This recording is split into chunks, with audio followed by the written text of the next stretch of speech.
Bismillahirrahmanirrahim. Assalamu alaikum wa rahmatullahi wa barakatuhu.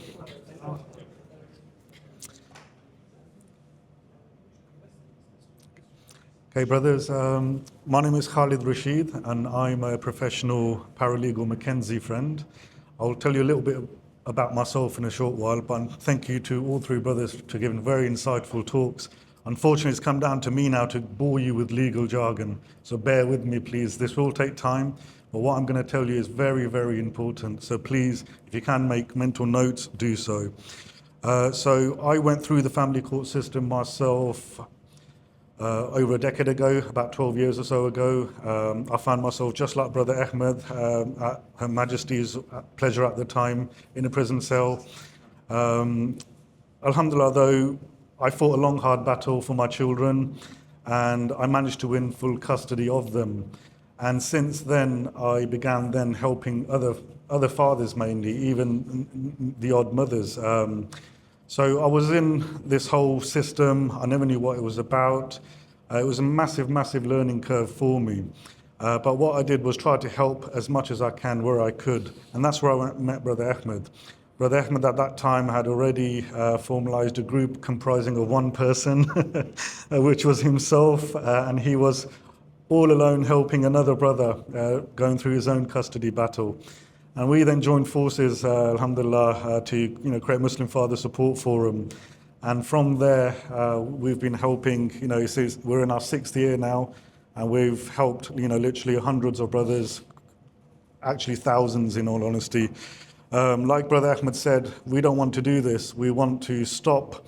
We want to carry on, spending time with our own families. But the Ummah requires it, unfortunately. Everything that you'll hear about the system, you'll hear negative things. The system is corrupt, the system is biased, it's against fathers, and that's all true, unfortunately. I wish I could say, something different. It is definitely biased, it is definitely corrupt, but I'm here to tell you that there is a way forward, and if you do things correctly, if you get the right help and advice, you can make a difference, you can get good results within this system. So I'm going to go through legal options for you today, inshallah. So if you are unfortunate enough to have been put in this situation where your children have been taken away from you, you're on the verge of separation and divorce, your assets are at risk, inshallah, I'll give you a summary of what you can and cannot do in these situations.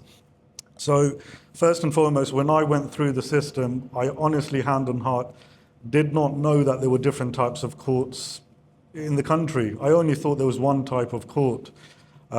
Later I realized there's such thing as a family court. So I want to just let you guys understand, there are different courts. The most common one is, the criminal court. And then there's the civil court. And I want to just briefly explain the difference between the two. The criminal court is obviously there for, to deal with criminal activities. And the family court is there to the civil courts are there to deal with civil issues like claims, money claims, disagreements, and obviously family issues. I'm going to concentrate on the family courts today because that is the courts that mainly fathers will have to deal with. There is definitely a growing, unfortunately in the last 10 years now, massive rise in fathers also having to deal with criminal courts because of the false allegations they are subjected to. So I'm just going to tell you a little bit of the difference between the two courts. The criminal courts handles offences and crimes. They use a burden of proof, which I'm sure everyone here is familiar with, called beyond reasonable doubt. That burden of proof is then used to determine guilt, and it's a very high threshold. The family court, on the other hand, they deal with family-related issues, separation, divorce, child-related matters. And if there are allegations in the family court, they use a burden of proof called beyond reasonable doubt. Sorry, not beyond reason, but balance of probabilities. What that in essence means is it's literally down to one person, the judge, whether it's the judge's opinion, whether they find you most likely or not to be guilty of that allegation.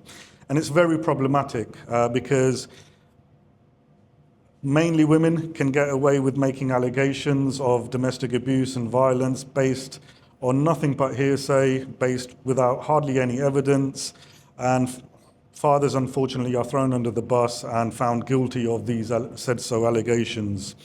So I'm going to go through a little bit of detail in the family courts and what they deal with. Okay, so there's four main aspects of the family court. I'll run through individual aspects of them. The first aspect of the family court is what they deal with is divorce and separation. This is to deal with the civil marriage or civil partnerships, and they usually end these marriages through administrative process. Before 2022, getting a divorce in the United Kingdom was pretty straightforward, but you needed certain reasons to get a divorce. So there was 5 main options. The main one being utilized was bad conduct on one party or another's side. Since 2022, they introduced no-fault divorces, so they made the divorce process even more easier. You didn't need a reason to divorce. And since then, divorce rates have spiked up even more. So the main piece of legislation, and I know this is boring, but it's important for you brothers to know this. So the main piece of legislation that the courts use to determine divorce and separation is called the Divorce Dissolution and Separation Act 2020. The other aspect of family law, and this is probably the most important part of the family courts, is children and custody. The term custody is no longer used anymore. They call it child arrangements. And this part of the court deals with the children. If you cannot decide between yourselves, then the court will have to decide. They will decide who the children live with, how much time they spend with the other parent, and they deal with a wide range of other welfare issues concerning the children. It's a very straightforward process in the family court to make an application. It's one form that you fill in, and that form is called a C100, which many fathers, unfortunately, are very familiar with. It's very, very important, brothers, if any one of you do have to fill in this form, you get the correct advice in how to fill this in, because that becomes the foundation of your whole case. The legislation that governs children is called the Children's Act 1989. And this is the most varying of all the legislations in the family court. It covers a whole variety of issues. The third aspect, which is very, very important, especially to us men, that the family court deals with, is finances. In the financial courts, they deal with dividing assets, they deal with savings, maintenance, they deal with your properties. The main legislation that governs that in the family court is the Matrimonial Causes Act. So these are the 3 main pieces of legislation that brothers need to understand, need to do some research on. I'll come to the 4th aspect of the family court, and this is the protection and safety element of it. This is the part of the court that deals with providing protection and safety for a victim. And they issue things such as non-molestation orders. If you don't know what they are, these are injunction orders placed upon someone that restricts them from abusing and harassing the said victim. The legislation that covers that is Family Law Act 1996. Also, sorry, I forgot to say, was the protection side of the court also dish out occupation orders. And these prevent one said party from either entering a property, and it gives the other party the rights to remain in that property. And unfortunately, this side of the court, most men have probably heard this, that non-molestation orders and occupation orders are handed like a piece of candy to a child, and they literally are. So these are the 4 main areas of the family court, and it's very important to understand them, find out how they operate. I'm going to concentrate on the most important part, is the child arrangement side of things. So if, brothers, you are found that you're on the verge of divorce, your children have been stripped away from you, what do you do? And this is the problem with the vast majority of brothers. They do not know what to do. Where do I go for help? How do I get assistance? How do I get my children back in my life? Unfortunately, if you are against a hostile ex, you have really no other option other than going to the family court. That is the only way you will be able to, in some way, guarantee getting your children back if you do things correctly. So I'm going to explain the process of the family court if you do need to go through it.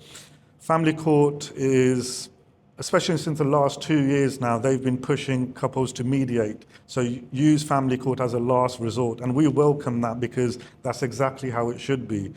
We shouldn't, as Muslims, have to rely on family courts, but unfortunately, and it's sad to say, our own Islamic establishment is just not up there in trying to sort out these issues. Some organizations try their best, but they don't have the mechanisms in place to provide security to, for example, a father, that he will continue seeing his children if the mother decides to change her mind. And also when it comes down to the finances, there's nothing there in place to guarantee a father that his finance will remain his. So I'm going to talk you through the process of child arrangements. Now, child arrangements, if you do have to make an application, before you do so, it's a requirement to do mediation. And the family courts will ask you to do a specific type of mediation called MIAM. Now, MIAM is a professional mediation service, and I encourage everyone to use it. The problem is fathers will almost always try to use it. However, the other side won't reciprocate. So there is ways around MIAM. If there is welfare issues, safeguarding issues that you have with your children, then you can bypass these processes and go and straight away make an application to court. If you are lucky and your ex does turn up to MIAM and mediation, and if you are lucky enough that you do come to a mutual agreement, then there's a process of getting that mutual agreement turned into a law-abiding contract, which is called a consent order, which then goes through the courts, and that provides you protection and security that if someone was to change their mind, you can take them back to court and get that order enforced. Unfortunately, that doesn't happen often. What usually happens is the mothers don't turn up to mediation, they don't respond, and then you get issued something called a MIAM certificate, and that allows you then to start the next process, which is the court process. The process of applying to court is easy. Like I said, it's a C100 form that you have to fill in. It is very important you get the right help and information to fill in this form, because there's specific questions that are asked in this form, and if you at that time don't mention them, for example, that if you as a man were a victim of domestic abuse, and this is the biggest issue we have, is Ahmed would tell you 99.9%, this is not an exaggeration, almost 100% of the brothers that we have dealt with, and we're talking about thousands, almost all of them without a shadow of a doubt were victims of domestic abuse themselves. When they open up to us, when we understand and listen to their stories. So it's very important you're very honest on this application form, because if at a later stage you mention, by the way, I was abused, they'll just say, well, that's convenient you're saying that now because she's made allegations against you. So get the right advice, fill in these forms. There's a simple fee of £262 to fill in this form. I want to tell you a bit about the duration. Nothing happens quickly in the family courts, unfortunately, brothers. You have to have a lot of sabr, have a lot of patience to deal with this. A simple case, and this is where there's not much conflict, a simple case will last anywhere from 3 to 6 months, and this is generally if you come to some kind of agreement with the other side. That will typically include 1 to 2 hearings. A moderate case, and this is where there is a little bit of conflict, but generally it's not that bad, and this is where the courts will ask CAFCAS. CAFCAS is an organization of social workers who operate on behalf of the family courts. Their job is to do welfare reports and make recommendations for the court. They're meant to be the eyes and ears of the court, but unfortunately, brothers, when it comes to us, they're deaf and blind most of the time. And that's a sad reality when it comes to us. If your case, a moderate case will last 6 to 9 months if CAFCAS is involved with, not much conflict. Unfortunately, most cases are not basic or moderate. Most cases are very high conflict, and this will last 9 to 18 months easy. These may include something called a fact-finding hearing. This is basically, in essence, a trial. So if one party or both parties make allegations of abuse, the court will have to determine who's telling the truth and try to get to the bottom of it. And I'll come back to the burden of proof they use is the balance of probability. So going through a fact-finding is one of the most harrowing things any man can go through because of the false allegations that are made and weaponized against you. everything and anything will be used against you. And Brother Ahmed touched on this, why we created Muslim father support forum. Why did we not create father support forum? It's because when I was doing this, when I was helping people, I was helping everyone, non-Muslims, Muslims alike. But the more I saw it, the more Muslim men were coming to me for help and advice, and likewise with Brother Ahmed. So we made Muslim Father Support Forum because unfortunately it's us Muslim men that get it the worst in the family courts. Because not only do we have normal domestic abuse allegations thrown at us, we have the religious-based allegations, we have the honor-based, the cultural-based allegations, whereas Dave Smith probably won't have those kind of allegations thrown at him, but we do, Muhammad does. So this is what we have to deal with, and a fact-finding hearing is a horrendous experience if you've gone through it. It only takes one allegation to be found guilty of an abuse. Women generally make 20 plus allegations. So you can see how easy it is on the balance of probability with hardly much evidence to be found guilty. When you are, God forbid, found guilty, I'm using the word guilty to make it easier to understand. They don't use the term guilty, they use the term, it's a fact now, a finding has been made, but in essence, they treat you like you're guilty of that. So high conflict cases, unfortunately, are the norm in family courts. I've just finished a case that we started in 2017, and it just finished earlier on this year. So you can tell how long these cases can last. So family court is not a quick process. You need to be patient. This is probably the most important part of what I'm here to talk to you guys about, is what options do you have if you unfortunately have to go through this. And this is where I wasn't ready, I wasn't prepared when I went through this. All of a sudden one day my family were gone, my children and my wife, ex-wife were gone, disappeared, I didn't know where they were. And all I could do was go and look for them, try to find out where they were, and I couldn't do that. So on that same evening, I was forced to call the police. And I called the police and I got a very chilling words which I've never forgotten, and a lot of fathers that we come across have heard and echoed. And these words are, they're safe and well, we can't tell you anymore, go and get legal advice. So like a lamb to slaughter, you are then pushed towards a certain area. And that area is the legal side of things. Obviously, look, there were no groups for Brother Ahmed and me when we were going through this. There was no Muslim Father Support Forum. We didn't even know there were father support forums out there. So naturally, you would go towards a legal fraternity. You'll go to solicitors and barristers to try and get help and support. So I'm going to run through the options that you do have. There are alternatives to solicitors and barristers. I'm going to go through a few options. Before I do, though, I want to say, how are you going to fund all of this? Because nothing happens for free. Running a court case is a very lengthy and time-consuming and expensive thing. Hence why solicitors charge so much money. So there was a such thing as legal aid, which was available to everyone universally, even in the family court. That all changed in 2013, and they restricted legal aid to strict means testing. So that ruled out many men, because men generally work, they earn a living, so they can afford legal representation. Or the other side was, you can only get legal aid if you're a victim of domestic abuse and violence. Just a statistic, just in this city, in Birmingham, in 2013 to 2014, when this change was made, domestic abuse cases shot up 200%, just in this city alone. So men unfortunately could not get it. The system was all the infrastructure, the services are there geared towards helping the women. There's not much help out there for men. So women were claiming domestic abuse and they were getting free legal aid, whereas the men either couldn't afford representation or they decided to do it alone. So there was a massive imbalance created here. So I'm going to go through the options for you. There are alternatives. So let's talk about solicitors and barristers. So if you do find a good solicitor and you want them to take on your case, the role of a solicitor is an administrative role. They will do your form filling, your applications, your statements and documents, preparing bundles. They'll do somewhat preparation of your case, your hearings, and then generally a solicitor will get a barrister to turn up at a hearing to represent you.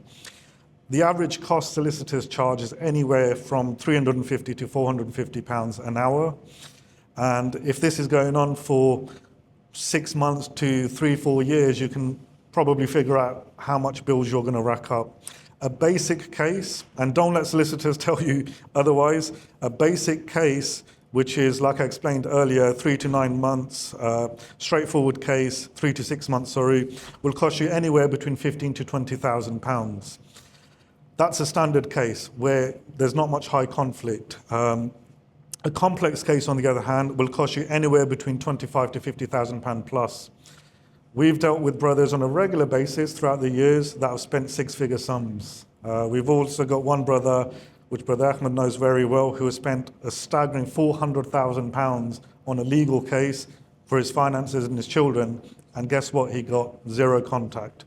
So you have to spend a lot of money. Okay, there are pros and cons, obviously, of using solicitors. I'll go through briefly some pros. Obviously, they're meant to be the experts. They're legally qualified, so you get professional legal assistance, and you're self-represented. You don't have to spend the time and effort yourself to write statements, to do the research, because you're paying someone else to do it. It's less stressful, I'll definitely say that, until your case starts going wrong, but it is definitely less stressful. The cons, on the other hand, what I've just explained, it's very, very expensive. And not many people nowadays can afford 20, 50,000 pounds to spend on cases. The other thing is, though, is this is your case. These are your children. This is your family. This is your assets. You are now handing control over to someone else who, for them, it's their day-to-day job. For that firm, you're another client. Now, handing over your case to someone else that you don't know, has no emotional interest in your case, is not vested emotionally, is a gamble. And the majority of brothers that we deal with who have used solicitors and barristers, the biggest complaints we get is, my solicitor didn't fight for me. My solicitor or barrister didn't do what they promised me to do. My solicitor or barrister just sat there quietly. I had to tell him what to do. And for the pleasure of that, they get charged tens of thousands of pounds. So these are, somewhat of the cons. Another option that you have in the family court is a little bit of a hybrid model. You can try to do things yourself as a litigant in person. However, on the day, on a hearing, you can hire a barrister, and they're called direct access barristers. These barristers are not instructed by solicitors. You can reach them directly through their own chambers. And it is a lot cheaper going down this route than using solicitors and barristers together. The average cost for a direct access barrister will cost you anywhere between £1,200 to £3,000 on average per hearing, and there's many hearings in family courts. The advantages of using that is, look, you don't have to speak, you don't have to fight a battle. When there's an opposing solicitor or barrister on the other side, your barrister will do the talking for you. The cons of this is, look, again, it's not cheap. £3,000 a hearing, £2,000 a hearing is not cheap. The other thing is, look, you're managing your case alone, you're doing your own documents, statements. This barrister will come along on that day. You don't know how they're going to perform. There's no guarantee of this. They might do a great job for you, but they might not do anything and just come for a quick payday. So one wrong move in a hearing in the family court could jeopardize your case. So again, you're taking a risk with someone who doesn't really know your case, doesn't know your story, and they're coming in there and trying to do, what they can on that given day. The cons, like I said, I've just explained. These are some of the cons of using barristers, direct access barristers. Again, just like with solicitors, look, you're in the passenger seat. You're not in the driving seat of your own case, of your own life. You're sitting there in the back seat, and a lot of the time you're being taken for a ride. It's a business, the legal field, they make money. The simple as that. The longer your case lasts, the more money solicitors and barristers make. So why do you want to sit in the back seat on a bus journey and getting taken for a ride the long way around? There's things that you can do. And I'm going to give you another option before I go into the last one, which we will recommend. The third option is go solo. Do it all yourself. Forget barrister solicitors. Do it all yourself. Unfortunately, that's easier said than done. Not many people can put in the commitment to that. Unless you're legally qualified or if you've got experience in family court, I would not recommend you do this. My personal experience, I had a business which I was running very well before I went into my divorce. I had to give that up. I did not step foot into my business premises for 4 months because all I was doing was eating, sleeping, drinking, family law. I would not do anything else. I was educating myself to fight my own case. And unless you're that committed, unfortunately most people aren't, because we've got livelihoods, we've got money to make, bills to pay. Unless you can commit yourself that much, I would not recommend you going solo. Get the right help and support. So the fourth option I'll come to now, and this is what we would recommend as Muslim Father Support Forum, and obviously as me, I would say that from Family Court Support Service, is a little bit of another hybrid model. Is you're a litigating person representing yourself. However, you've got someone called a professional Mackenzie friend assisting you and helping you. I'd like to explain to everyone what Mackenzie friends are, because not many people actually know who they are. I didn't know what they were. So there's 3 types of Mackenzie friends. Mackenzie friends, in essence, are someone who can go into court with you and give you some help and assistance. One form of a Mackenzie friend can be a family member or a friend. They could go into court with you, put their arm around you, give you some emotional support, write a few notes for you. They can, however, be prevented from going into court if the other side object. A second type of Mackenzie friend is a support worker that works for relevant support agencies. A good example of that, women use them all the time, domestic abuse support workers. They will go into courts as their Mackenzie friends. The third is a professional Mackenzie friend. A professional Mackenzie friend is someone who does it for a living, full or part-time, and they provide the services for a fee, sometimes not for a fee, but there's only so much then they can do. And a professional Mackenzie friend's role is more like a solicitor. They will do the administrative part of your case. They'll help you prepare bundles, statements, applications, correspondences, and Mackenzie friends can attend court with you. How it works is you're sitting there with your Mackenzie friend. The Mackenzie friend can advise you quietly. They can write notes for you and guide you along in your court hearing. There are obviously pros and cons with this as well. Unlike solicitors and barristers, Mackenzie friends are unregulated. Solicitors are regulated by the Solicitors Regulation Authority. The barristers are regulated by the bar.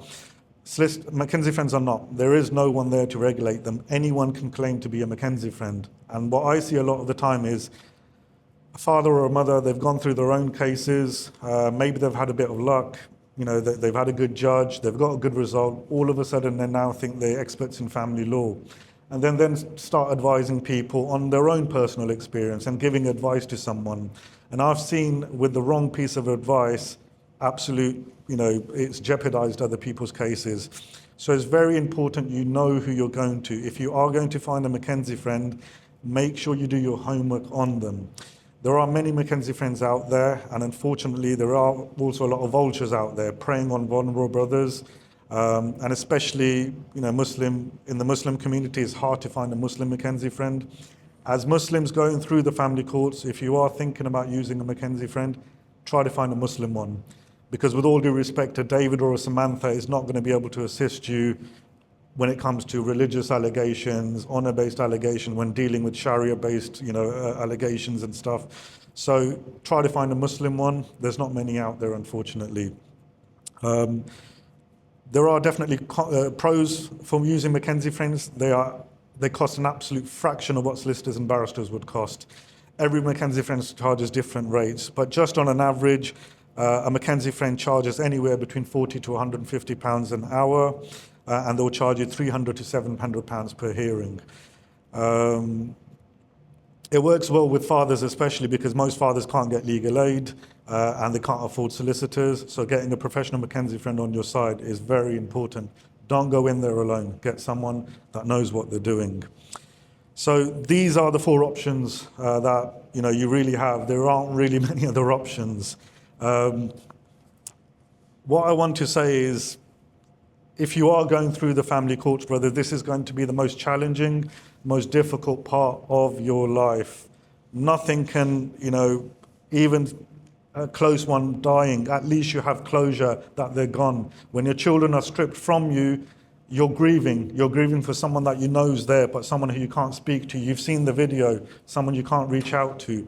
So it's the most difficult part of your lives. Get the right help and support, but more importantly, work on yourselves. And this is why we created Muslim Father Support Forum, because us Muslim men are left alone. Like Brother Ahmed explained, we are the number one target for society at the moment. It's all in the news, media. Who's been targeted is us Muslims. So there is no one else out there for Muslim men, no one. I didn't find anyone. There were other groups, fathers' rights groups, but unfortunately, they couldn't provide the kind of help and support a Muslim man needs. Reach out to people, first and foremost your friends and family, but sometimes what I'll say is they're not the best people to sometimes, because they also are affected.